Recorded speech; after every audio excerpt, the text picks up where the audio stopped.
I'm speeding. Speeding. Speeding. 5, 4, 3, 2, 1. The world is changing faster than ever. What used to take decades is now taking years or even months. What you see right now is the illusion that people have had for many decades about the workplace being this secure place to work the rest of your life. For the first time in the history of our nation, our children will not do as well as us. We've seen our friends get laid off, we've been laid off, we've had our pay cut. People are overworked and underpaid. They seem to have less time and less freedom. They live under constant pressure. This is going to be forced. And so even if your employer loves you, they may have to cut you. There's something wrong that on Monday morning, the heart attack rate increases by 35%. Technology is accelerating, job security is declining. It just doesn't seem like the old models of making a living are as reliable as they used to be. Every aspect of our lives, there's a better way out there, but we're still doing it the old way. We live in the greatest country on the planet, and there are a lot of people sitting around complaining and being cynical. Like everyone's whining about this old model, and I'm like, why don't you leave it? Look at all this over here. Look at all this opportunity. Since so much of our lives revolve around our work and the way we make our living, many people are thinking there just has to be a better way. The biggest challenge facing our world today is not making money, is what are we going to do with all the displaced, unemployed people? People are afraid that they're going to make the wrong decision. People are afraid of the unknown. People are afraid that maybe I don't have the skills. Hey, sports fans, industrial age is over. It's dead. It's dying. That's why going to school to get a job is an obsolete idea. A steady paycheck is an industrial age idea.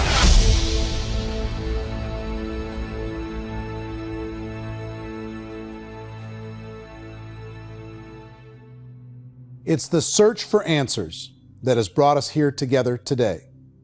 My name is Eric Worre, and for almost 30 years I've been an entrepreneur, struggling at times, but ultimately succeeding. As a best-selling author, speaker, and business owner, I've spent my entire career helping millions of people around the world to become entrepreneurs. And I believe strongly that there is, in fact, a better way when it comes to how we make a living. The career landscape has changed dramatically, and many are still working in a model that is completely out of date. What worked for previous generations isn't working as well for people today. In this film, we're going to explore 3 important questions. First, what's really going on in our working world today? Second, in this new economy, is it better to become an entrepreneur, or is it safer to work for someone else? And third, if a person decides to become an entrepreneur and start their own business, how can they do it without taking on massive risk? To help in this journey, I've brought together some of the greatest experts and thought leaders in the field of entrepreneurship to share the real facts with you. My intention is to give you new information that will allow you to make choices that are not limited by an old, outdated model. Let's start by understanding what's going on in our working world today.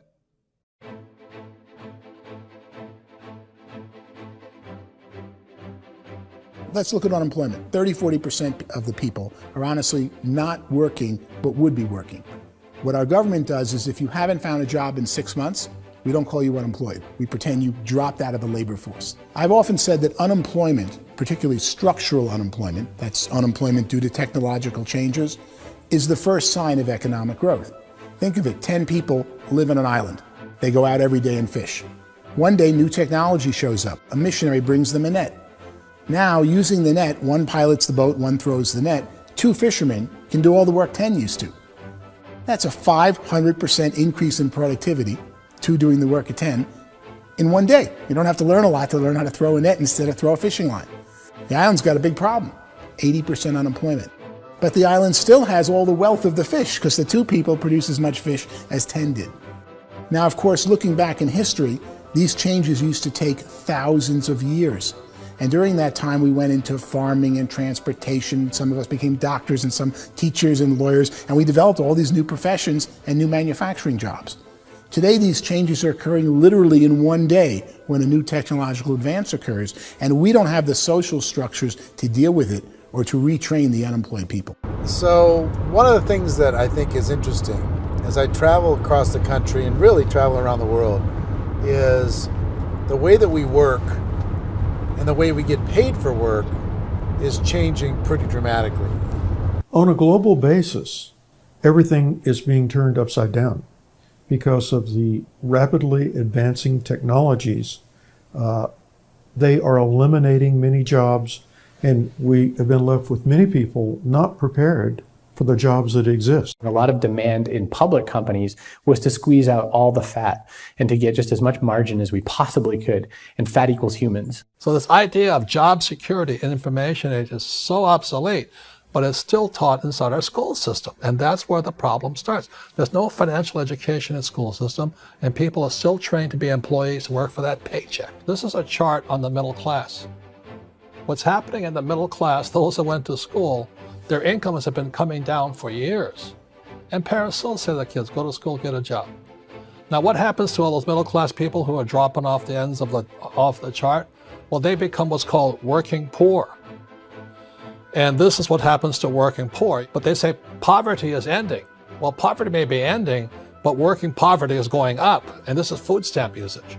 So food stamp usage in America is going through the roof right now, because people cannot earn what they call a living wage. Most people have experienced financial pressures that I think are probably greater than they have been in the past. If you're not working for yourself, then it's going to be a pretty hard road for a lot of people. Today, if you're going to control your future, the 40-40 plan is gone, where you can graduate from college and get a job and work for 40 hours a week for 40 years. That day is gone. So some of these charts actually tell you what's going on. And this is a really interesting one. You know, people are going back to school because if I go back to school, I'll get a nice job. But this is what's happening to, it's called Sallie Mae, which is the student loan guys. Student loan is going through the roof. It's now over $1 trillion, and student loan debt is worse than credit card debt. So when people stopped using credit card, the government got people into student loan debt. And the problem with student loan debt is you can never be forgiven. See, with credit card debt, you can declare bankruptcy and all's forgiven. But student loan debt, you can declare bankruptcy, you still owe it. It's the worst of all debt. But this is the next picture. Look at this chart here. This is what's happening to wages of college graduates. It's going down. So you go to college, you rack up all this debt, but you earn less money. Now, that's not that intelligent. Average person who's been working a lifetime in America today is ending their lifetime at 65 with about $41,000 in assets. They earned just enough to survive. I think in the United States we have something like 17 trillion in debt. That's just the federal government debt. We got another 2 in municipal and in other, let's call it almost 20 trillion government. We've got 40 trillion in private debt. That comes up to close to 60 trillion. When you then add something we never had before, what you were talking about, when we look at the unfunded portion of Social Security and primarily Medicare, Medicaid, that at the most conservative estimates from outside firms, Kleiner Perkins, 67 trillion and growing. That's more than all our other debt. There's less conservative estimates that say it's 84 trillion or higher. I added up conservatively $127 trillion in total debt. Debt is a financial drug. When you take it to excess, it's like taking a drug. Yeah, it makes you feel better, it enhances your performance, but at a huge cost, eventually it kills you. And so that's what happens. We keep doing more and more debt, and you get less and less results, just like a drug, until the debt gets so high that it crushes the whole system. That's where we're at, 8.2 times GDP. You know who I feel sorry for? I feel sorry for the person who dreads going to work, who is sick to their stomach on Monday morning, who hates their alarm clock, who gets a little glimmer of hope on a Wednesday because it's hump day and says, thank God it's Friday. And they live for those 2 days a week where they get to be themselves and they don't have to be around people they don't like, and they don't have to play the political game in the office, and they don't have to live this half life. The person that works 50 weeks a year just to be able to have the 2 weeks for vacation. And you know what happens to most of them? Nowadays, they don't have a vacation. They have a staycation. They have time off of work, but they don't get to go where they want to go because they're overextended. They've got all this debt. They got all this situation. They hate their alarm clock. They can't sleep until they're done. They have to spend most of their life in traffic. I feel sorry for that group of people because there's a better way. They just don't know it. I see this really interesting attempt at rugged individuality in a 6x8 rectangle. And I feel like you're all the same, except for the little push pins of the pictures. There's different pictures. Yours is named Jenny and his is named Sujara, but it's the same people. And this is how they are, and they're just like the zombies, and there's no joy in there, there's no fun. There's always like the wacky woman who decorates her cubicle, and that's the most she can do there. You got to give her credits, right? The wacky cubicle woman. The basis for their life is worry. I'm worried, maybe I'll get fired. I'm worried maybe my company will go out of business. I'm worried I can't keep spinning the plates on paying the bills. I'm worried about how do I send my kids to college. I'm worried, what if the transmission of my car breaks? That's 2 or 3, I can't fix it. People live in a sea of worry, and it eats at them. Those signs that people held up during the Depression didn't say looking for gainful employment in a cubicle. It said looking for work. Work is what we're looking for. Job is just a unit of measurement. Work is what we're going after. It's time to look in the mirror and say, it's not the economy, it's my economy. It's my little world of where I am. I need to improve. I'm not going to wait for the economy to come back because frankly, the economy is doing great in this country. So I'm here on Wall Street, the financial center of the universe, the financial capital of the world. This is where most people's money goes to at least be held for a time, right? With interest rates in banks being effectively zero, and many experts are predicting it's going to stay at zero for the next 10, 20, even 30 years, people feel like they don't have any choice but to put their future into equities, to put their future into the hands of other people on this stock market, and hope that the stock market goes up, hope that the stocks that their advisors pick or that they pick goes up. That's one way to go, I guess.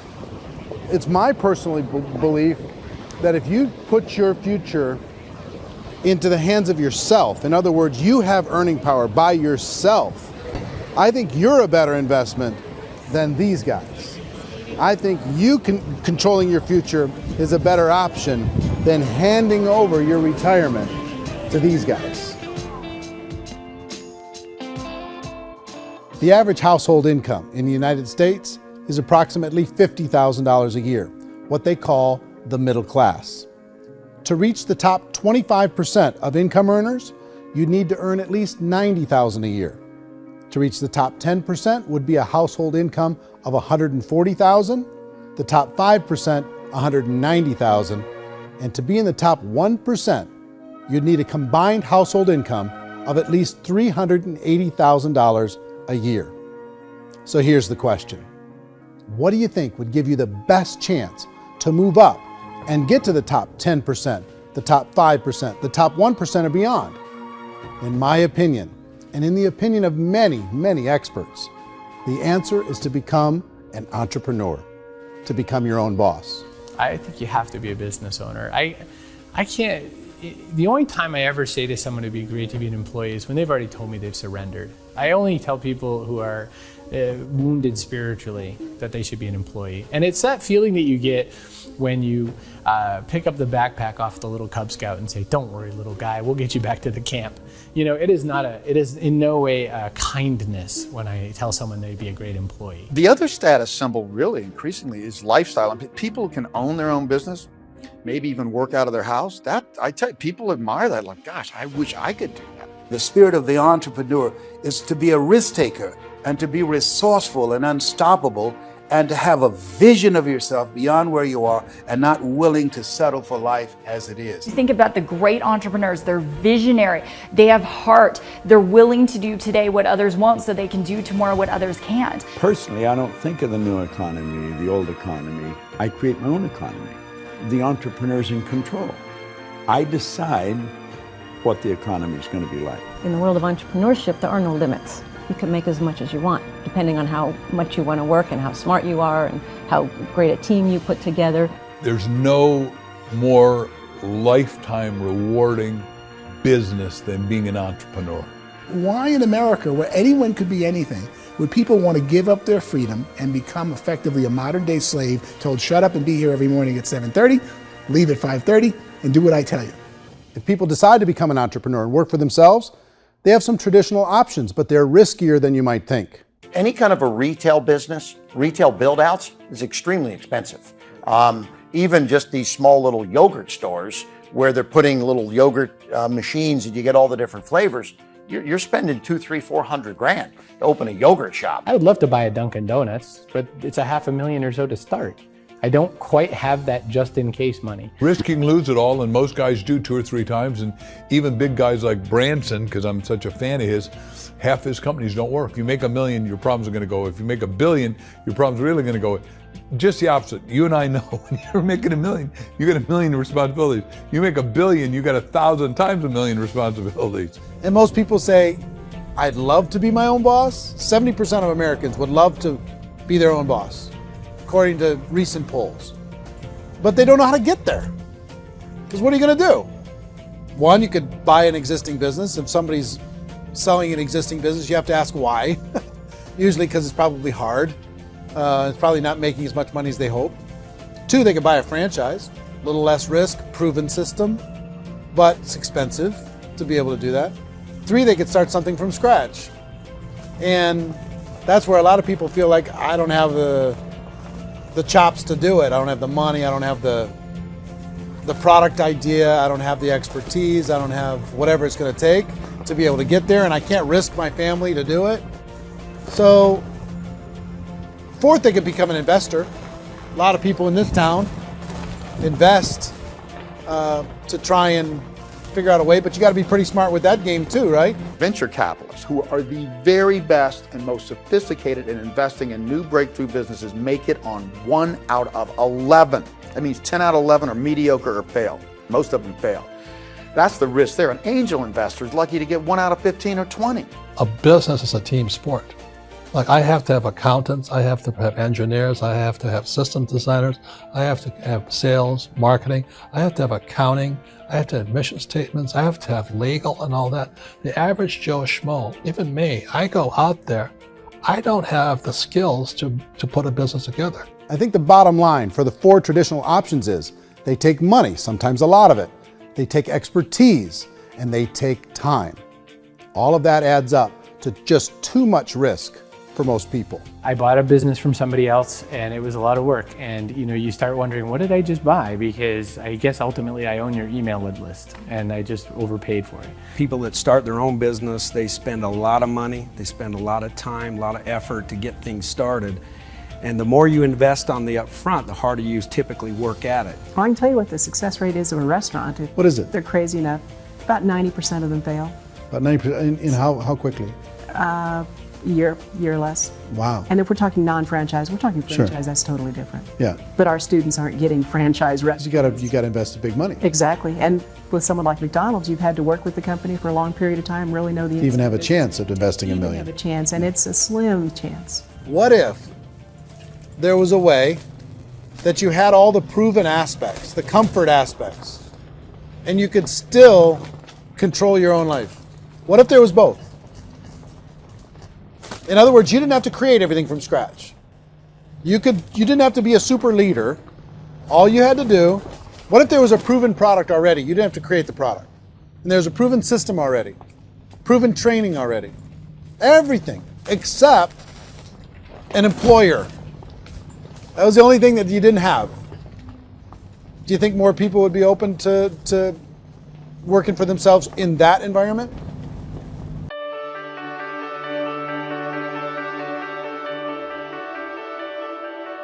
In our search for a better way to make a living, we've come to the conclusion that becoming an entrepreneur is actually safer than being an employee. And through our look at the entrepreneurial options, one particular path kept coming up from expert after expert. And I think most people will find it surprising because it's certainly a non-traditional business model. That model is for people to start their own business and become an entrepreneur through the creation of a network marketing business. Some people call it direct selling because the product is being sold directly from the manufacturer to the end consumer, cutting out the middlemen. Other people call it multi-level marketing, or MLM, because there are multiple levels of commissions paid. The most common term today is network marketing, because network marketing best describes using a large group of independent distributors, independent entrepreneurs, to move a product or service more efficiently. So my friend here, Donald Trump, and I, we always write about the network marketing industry. And the reason we support the network marketing industry is because it really is a business school for entrepreneurs. Because most people come out of school looking for a paycheck. Oh, that's terrible. I went to network marketing like that. I think if it didn't exist, we should invent it. It is that good. I think direct selling is a great way to do business today. It's very easy to get into that industry, and you can be self-employed, be in effect an entrepreneur. When we see multi-billionaires adding network marketing companies to their portfolio of companies, that would be a clue. When we see people who are very famous authors and very famous business people endorsing the industry, that would be a clue. These network marketing companies aren't $50 million companies, they're billions and billions of dollars. They lead the stock market, they're major companies. When we're going to get it? You know, and you're going to school to work for a paycheck, but if you want to be rich, be an entrepreneur, and network marketing gives you the spirit to be an entrepreneur. A traditional company will spend up to 50% of their total revenue on marketing. Network marketing companies use a different approach. Instead of having all that extensive marketing expense, they utilize a network of independent distributors to do the marketing for them. Now, why do they do this? First, because word-of-mouth advertising is so much more effective today than traditional media advertising. Second, some products need to be explained or demonstrated, and an independent salesperson can do that more effectively than an ad campaign. Third, it's completely efficient. The company only pays for the marketing of their product if a sale happens and not before. Imagine if Amazon allowed you to become an independent distributor and paid out 40% of its revenue to that distributor group. All you had to do as a distributor was recommend a product, and if a person bought it on Amazon, Amazon would take care of all the logistics and you'd get paid for bringing the customer. Now imagine you got paid for every purchase that customer made for the rest of their lives. Well, Amazon doesn't offer this option, but network marketing companies do. 85% of all buying decisions in our society are made as a result of word of mouth or reputation. We're recommending things to each other all the time. You know, who's your dentist? Who's your doctor? Who's your lawyer? What detergent, are you using? What legal system are you using? What product are you using? We're talking to each other about the things that we love anyway. When you go into a big box retailer, you're lucky if the clerk looks you in the eye, much less gives you any detailed or accurate information about what you're purchasing. So of course, this personal information, this education coming from a friend, a neighbor, a relative, or even a stranger, but one who has experience with the product is extraordinarily valuable. As a matter of fact, network marketing can educate consumers probably better than any other form of marketing. It certainly can do better than advertising, because advertising usually has a certain hype to it and you can only get limited information. So, network marketing trumps advertising. If you were a typical sales company and you wanted to sell $1 million a month worth of product, you might go find 100 superstar salespeople. The quota would be $10,000 a month. So network marketing as a distribution system just flips the numbers. So we use 10,000 happy, raving fans of a particular product, and we don't concern ourselves so much with how much product each one of them individually sells. If they sell just $100 or $200 a month, and there's 10,000 of them, you're selling $1 million to $2 million a month worth of product.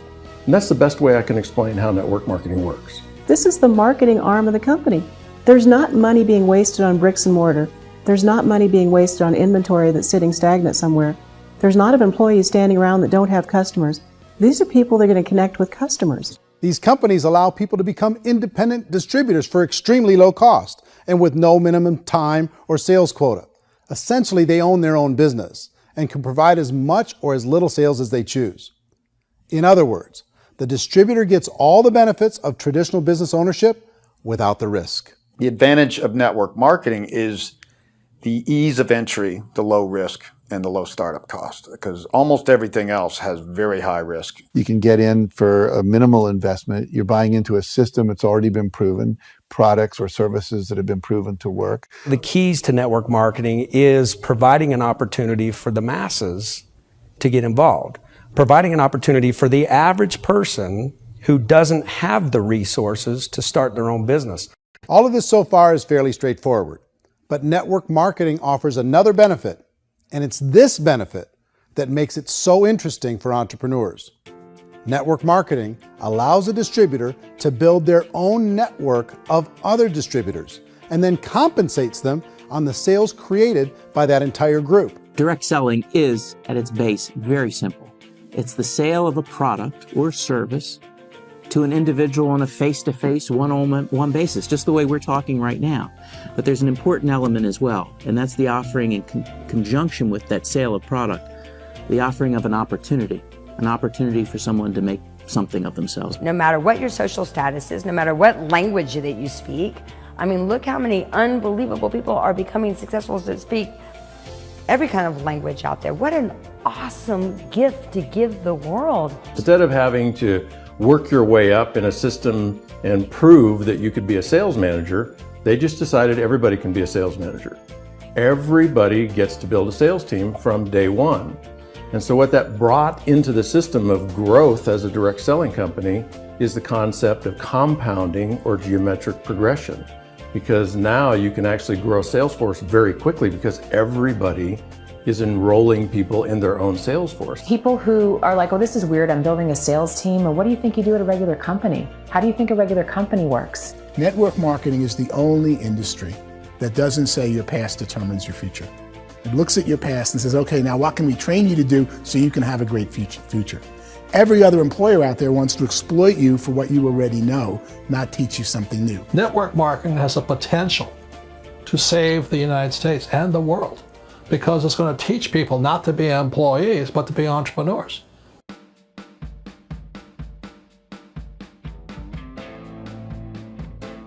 According to the Direct Selling Association, if you add up all the network marketing companies around the world, they combine to do over $178 billion a year in retail sales.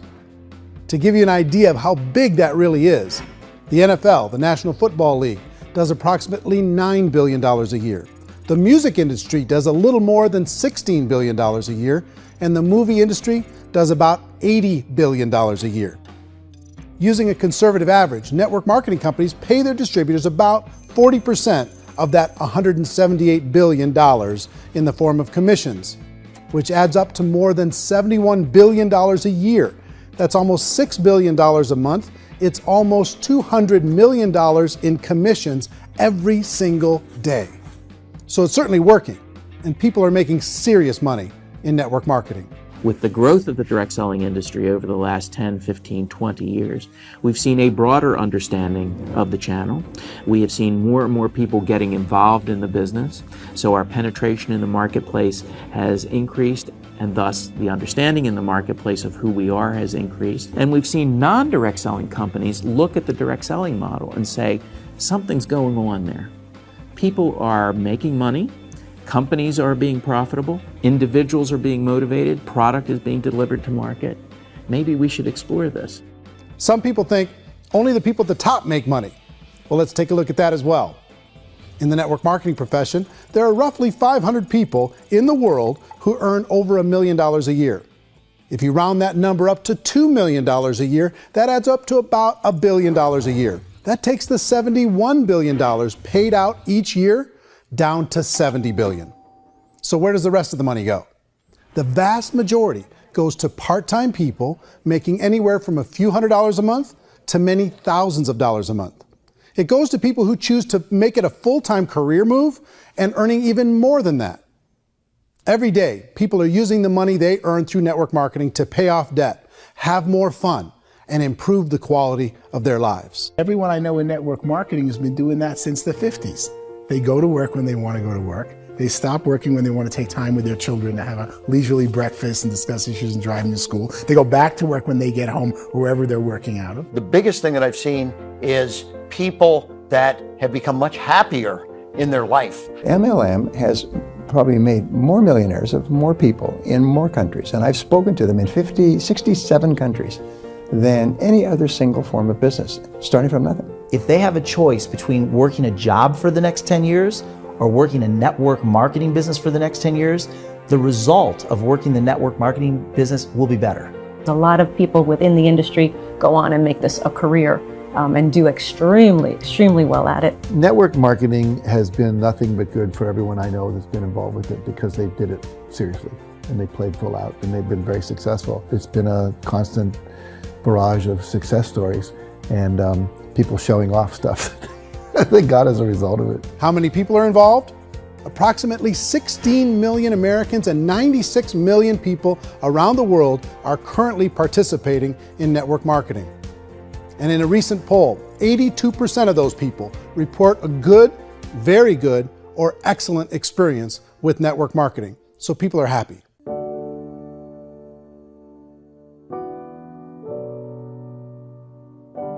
So I've taken a look at the network marketing profession and really tried to understand why so many people are confused as to the validity of this as a business.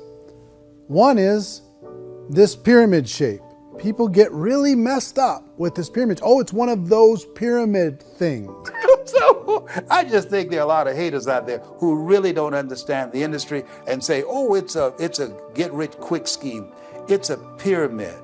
Well, corporate America is a pyramid scheme. You know what I mean? It goes like this. You have thousands of MBAs, let's say working for Ford or General Motors or Coca-Cola. If all these MBAs, they're all trying to get to here, that's a pyramid. Only one guy's going to make it. Every 10 years, one's going to make it. Whereas you look at network marketing, it's like this. So you're here, and your job is to develop other CEOs coming up behind you. So it's an inverse pyramid. In network marketing, it's a very simple concept. If you sell product, you get paid. It is paid based on production. There is no first mover's advantage. There is no investment component where the more somebody spends, the more they're entitled to make. So the two are polar opposites of each other.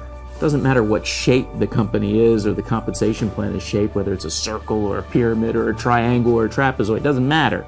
If compensation is coming primarily from recruitment, then you've got a problem. On the other hand, if an operation is basing their compensation to participants on the basis of sales, even when those sales are generated by people you've recruited, well, then you're a perfectly legitimate enterprise. That's the legal test, it's the practical test. Another issue that's been true in the past that is no longer true now is people used to be in network marketing loaded up with products that they couldn't sell and they ended up a loser. They ended up with a bunch of product in their garage, they ended up with a bunch of products sitting in their kitchen shelves or whatever, and they thought they could sell it and then they weren't willing to or able to sell it and they ended up with a bunch of stuff and they were bitter about it. There was this thing called front loading where you had to buy if you bought $25,000 worth of product, you got better commissions and all this. Today, it's almost all done by computer. It's direct mail comes from a warehouse somewhere else. You don't have to have all this inventory. You don't have to stock up. It's a paperless world now. Most of it's done online. You have a back office. It really works. And I mean, the technology has changed everything. Third issue is people start talking about 99% of people in network marketing don't make any money.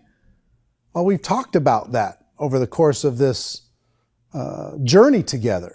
Almost $200 million a day is being paid out to network marketing distributors around the world. The naysayers, the people who say that it doesn't work, are usually the ones who just don't know how to make it work for themselves. And so they're giving you an opinion, and I tell people, don't confuse people's opinions with expertise, because opinions are free. And don't confuse sincerity with the truth, because people can be sincerely wrong. But here's the reality inside of network marketing.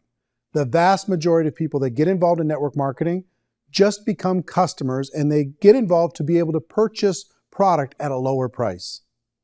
If you take Costco as an example, if a person goes into Costco and gets a membership to Costco so they can get a lower price on the product, we don't call that person a loser because they have a bunch of product that they walked out with with a smile on their face. Yet when some people want to take a look at network marketing, they say, well, those people, they're just using the product and they aren't earning an income, so they must be a loser. They're not a loser, they're a happy customer. That's the vast majority of people that are involved in network marketing. Now, a smaller percentage of those people decide to go build a business. They earn $300 a month, $500 a month, $1,000, $2,000. That's the bulk of earnings in network marketing. And then there's the few that really decide to take it serious, really decide to build a large network, really work to make that network very, very productive. And those people make huge amounts of money and there's no cap. What I do as an outside economist, just somebody looking at this industry like any other industry I speak and say, look, what's the realities of this? 1% do incredibly well. 10% generate some additional income at pretty low risk and effort. That's not, and 90% of people roughly end up customers. One thing that I think is real when it comes to people's perceptions about network marketing is people put this, and distributors, I think, involved in network marketing have some responsibility for this. They have sometimes unrealistic claims about the product or about the income. Most people who become distributors, they want the money, they want to be successful, but they don't have the skills. They don't know what to do. And when people don't know what to do and they're in a new business, they're scared. And when they're scared, they panic and desperation kind of sets in. So they think everyone they talk to has to get in. So if I talk to you and you say, well, no, I don't have time to do that, they're like, no, I need you. You have to do this or I won't be successful. So I start clawing on you. I start that desperation. So then I start making claims about the product, which are not appropriate, probably not even true. Or I start saying, oh, let me show you how you can make all this money and you don't have to do anything, Eric. And so you just totally misrepresent the opportunity, and you're clingy with people because you think you need everybody to be successful, and you don't. You know, one of the messages that I try to deliver most forcefully to companies as well as salespeople in direct selling is that you don't have to overpromise. The reality is in network marketing, there's a lot of hard work involved. There's a lot of effort. You're going to have to develop yourself. It's a business like anything else.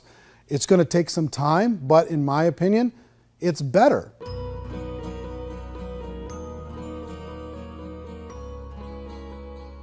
It's light years better for people starting today than it was even 5 years ago. I think it's more widely accepted now, and people understand it is a business. It is being an entrepreneur. It is being a business owner. Our belief system is based upon our evaluation of something.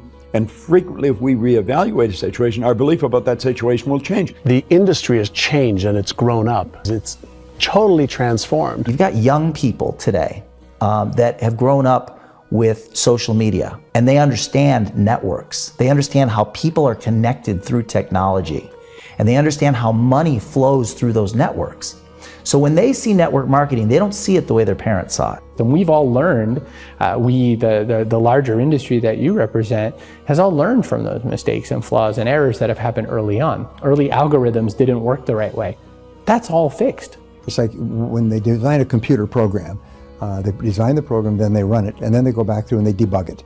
The MLM industry has been debugged. This is the day of being virtual, being able to run a business from your mobile phone. I mean, it's incredible. Companies are getting smarter.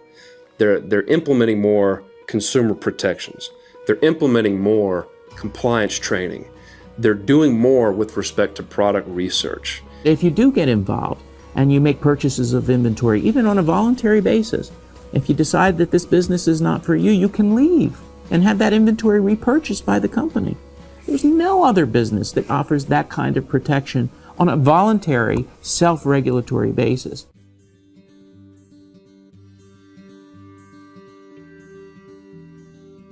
If you decide to look further into a network marketing business in order to generate more cash flow for your family, I would recommend reviewing the following 4 elements. First is the product or service. And on the product or service, I would ask 5 important questions. 1, do you like it? Is it something you would feel comfortable sharing with others? 2, is there a recognized need in the marketplace? It's hard to create a need if one isn't naturally there. 3rd, does the product meet that need? Does it solve a legitimate problem for consumers? And 4th, is it priced to sell? Can it compete in the marketplace? And fifth, is it priced for profit? Is there enough margin for the company and the distributor to be able to generate income for the long term? If you can answer the questions on the product to your satisfaction, the next element to consider is the company itself. Is it well run? Do you believe in the founders or the management team? Do you feel they have what it takes to go all the way? See, it doesn't matter how good the product is if the management can't take care of the company. Good management can change with the times. They can handle adversity. They can make good decisions. Make sure you choose a company that can serve you for a long time. The third element to consider is the compensation plan. And with that, there are 3 important things to look at. First, a brand new person needs to be able to generate some money fairly quickly. It may be an obvious reason, but you can probably imagine the ripple effect of a distributor getting involved and having even a small victory fast. That can only help with the overall success of the organization. Second, a person should be able to develop a moderate part-time income in a reasonable period of time. As they develop their network and as their sales grow, they should be able to enjoy more benefits. And third, for the people who are really serious, for those who decide to really go pro in the network marketing profession, there should be the possibility to make a serious full-time income if they work hard and are committed to developing their skills. If you're comfortable with the product, the company, and the compensation plan, the last thing you should look at is the support that will be made available to you. Does the company have a website? Does it have a solid online reporting tool? Do they have comprehensive training available? Do they host events to help you build your business? If you decide to do this, what kind of a support system can you plug into? Choosing a network marketing company is a personal decision. But evaluating the 4 elements of product, company, compensation plan, and support is a great place to start. Is the company promising that you're going to get rich quick or that you can make a lot of money without a lot of effort? That's a red flag. Is there a product that you really believe in that you think can be sold? Or are you being told by salespeople or the person who's trying to recruit you or by the company itself that don't worry about the product, all you have to do is recruit other people into the business? Red flag, warning sign. If you're hearing that, take a second or even a third look. Get to know the customers, the products, the business, have some success, and see where the opportunities might take you to move up in the organization. You want to find out how concerned are they about my education, my training, and my development? Is there a space for me to grow?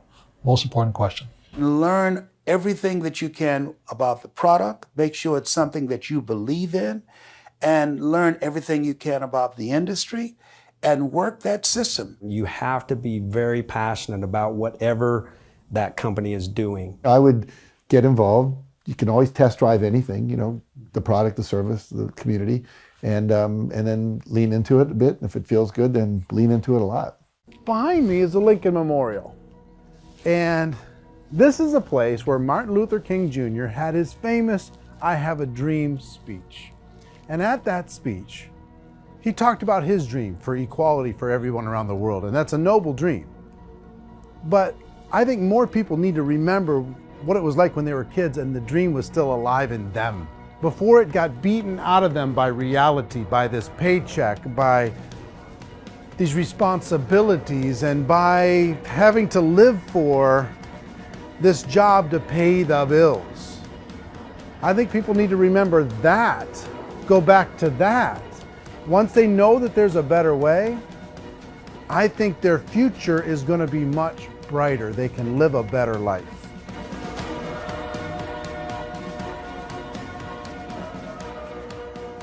So if you're considering getting involved in a network marketing company, let me offer you just a few pieces of advice.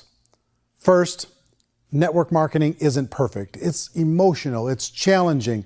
Like any entrepreneurial venture, it can have its up days and its down days.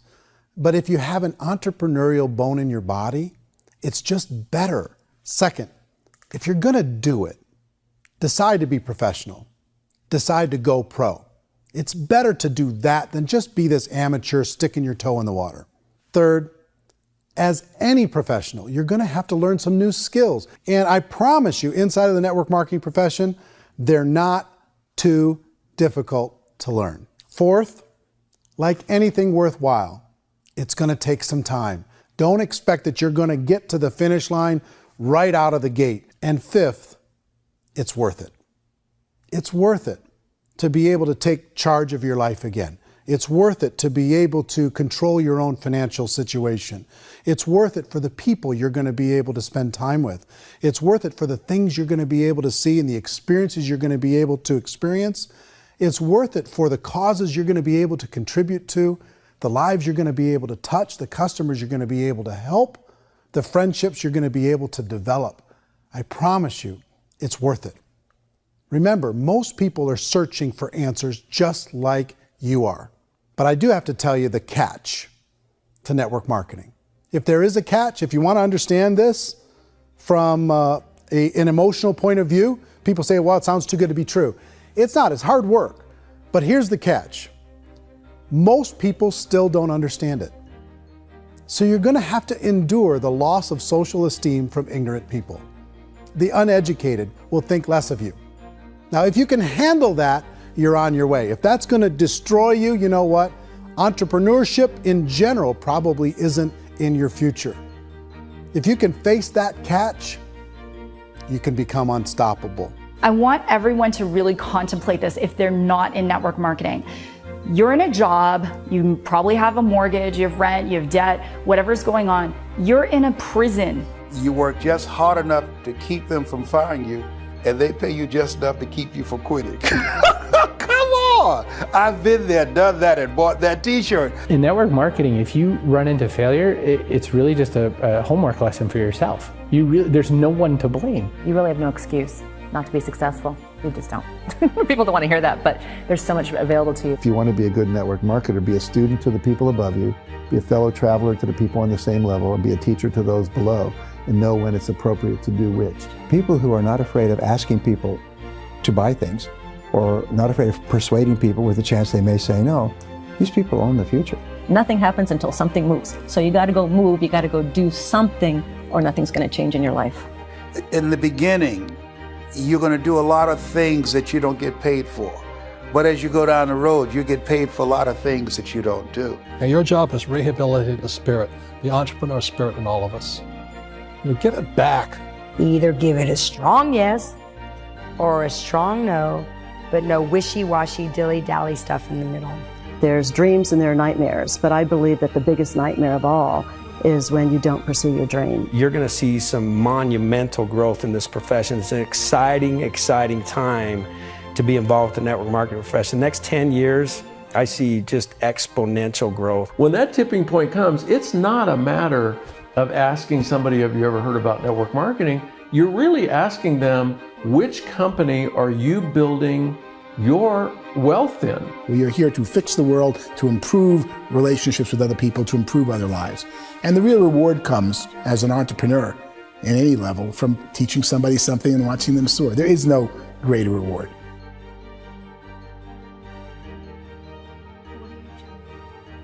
Life's too short to spend it living someone else's dream instead of your own. It's too short to spend it living at a fraction of your potential. Can being an entrepreneur be a challenge at times? Sure. But here's what you get in exchange. It can be yours. Something that you built, something that you created, something that you made happen. This balloon represents your dream. It represents entrepreneurship. My wish for all of you is that you would reach out and grab it. The choice is up to you.